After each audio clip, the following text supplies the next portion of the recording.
نصیحت می کنم فرزند شیرین، بگیر بر جان تو هر فرموده دین. مشو سرکش ز دستور الهی، کنار بگذار مسیر در تباهی. نصیحت می کنم فرزند شیرین، بگیر بر جان تو هر فرموده دین.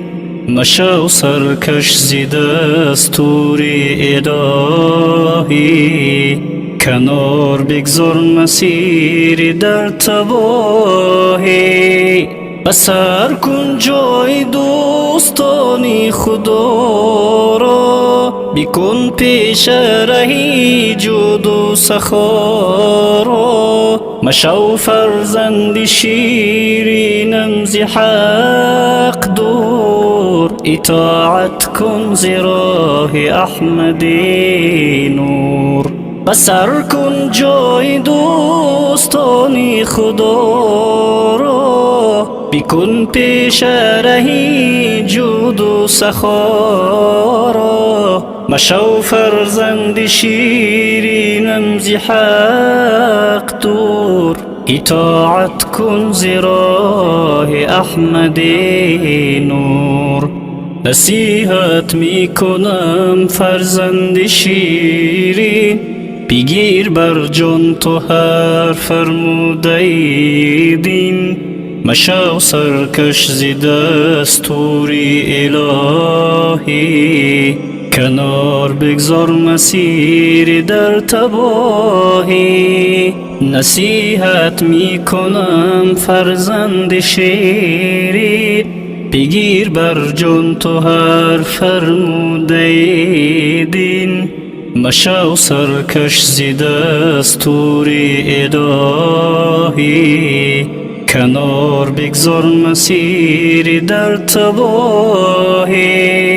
چو بوبکر خدا صدق و صفا کن، چو عثمان بر رعیت بس وفا کن. چو عمر از شجاعت بهره بردار، بسر بر در حیات خود علی وار. چو بوبکر خدا صدق و صفا کن، چو عثمان بر رعیت بس وفا کن. چو عمر از شجاعت بهره بردار، بسر بر در حیات خود علی وار. نصیحت می کنم فرزند شیرین، بگیر بر جان تو هر فرموده دین.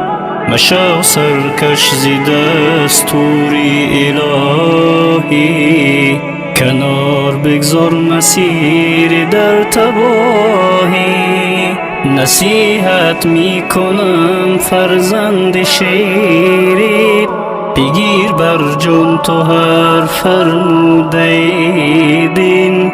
مشو سرکش ز دستور الهی، کنار بگذار مسیر در تباهی.